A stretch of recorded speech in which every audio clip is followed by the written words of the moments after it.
take a walk on the woo-woo side with me. My name is Michelle Douglas and I'm an intuitive healer, coach and soul regression therapist. I help people to create health, wellness and prosperity in their lives through a process of clearing harmful or restrictive energies or beliefs. My ultimate goal is to empower you to create the life that you desire. For more information, visit findmysparkle.com. Hey, here we are at episode 13. So if lessons 1 to 4 of A Course in Miracles haven't done your head in, then lesson 5 will probably do just that. So if you have been following, you will understand that there's been some shifting in beliefs and thought patterns and things like that. So today's lesson is around focusing on negative emotions such as anger, fear, worry, depressed, and so forth.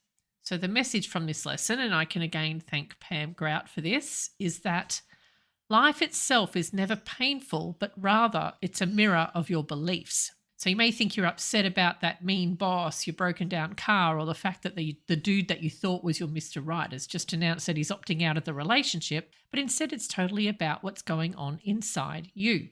Have you ever looked in the mirror, noticed your mascara was smudged and then attempted to fix it on the mirror itself? Of course not. That's because you can't fix your problems from outside of yourself. Instead, you must go within, recognizing your problems as something you really, literally just made up, just like we've been talking about previously, right? And then shifting your perspective about each problem, the perspective of which is in fact the actual cause of your feelings. Does that confuse the hell out of you? Anyway, so let's continue.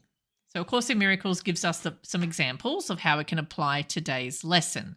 So when using the idea for today for a specific perceived cause of an upset in any form, we've got to use the name of the form in which you see the upset. I'm reading this from the book. And the cause which you ascribe to it. For example, I am not angry at blank for the reason I think. I am not afraid of blank for the reason I think. I'm not worried about blank for the reason I think. And I'm not depressed about blank for the reason I think. So you can fill in the emotions and the thing with your current situation. So the suggestion is to complete this activity 3 or 4 times during the day. So if you notice yourself feeling a specific, not so positive emotion about a situation, run this little narrative through your head, just to remind ourselves that, and remind yourself that your feelings or perspectives about these events are something that you again made up. When you choose to apply, you make them up when you choose to apply a specific meaning to them. So let me give you a little bit of context here, how we can apply this. So it's not even a way of applying it. It's more about understanding it. So I can already imagine that some of you are thinking at the moment, like for most of us are like, what?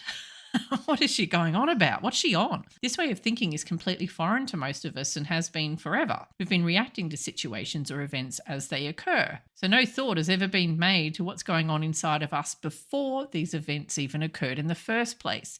Our reactions to these events are therefore based on what was happening before the event even existed. So let's just say you lost your job. Many people would feel anger at their boss for sacking them. So let's go with anger. So you now think you're angry because your boss sacked you. But let's look at this a little bit deeper. Ask yourself, say to yourself, I feel angry about losing my job because, and then fill in the blank. Okay, so let's see what the first answer is that you get. So I'm going to run through this myself and just to give you an example of how this works. And you keep asking yourself, I feel blank about blank because, till you get to the root of the problem. So we start off with, I feel angry about losing my job because, for example, I no longer have an income to support myself. The next one is, I don't have an income to support myself because it is going to be hard to find another job quickly. Then we move on. I believe it's going to be hard to find another job quickly because there aren't many jobs out there right now. And you keep going until you get to the bottom, right? Just keep going and going and going until you can't go any further. Eventually you're going to find yourself at the root of what caused the anger in the first place. And I would almost bet my right arm you're going to end up with something like the emotion of fear.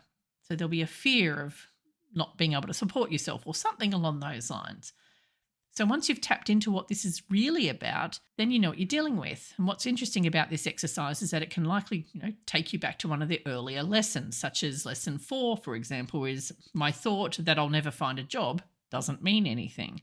because you've applied that meaning of anger originally, and now it could actually be fear. But again, it's all made up. So I'll leave you with that because future lessons are going to sort of add on to that. So let's see how we go.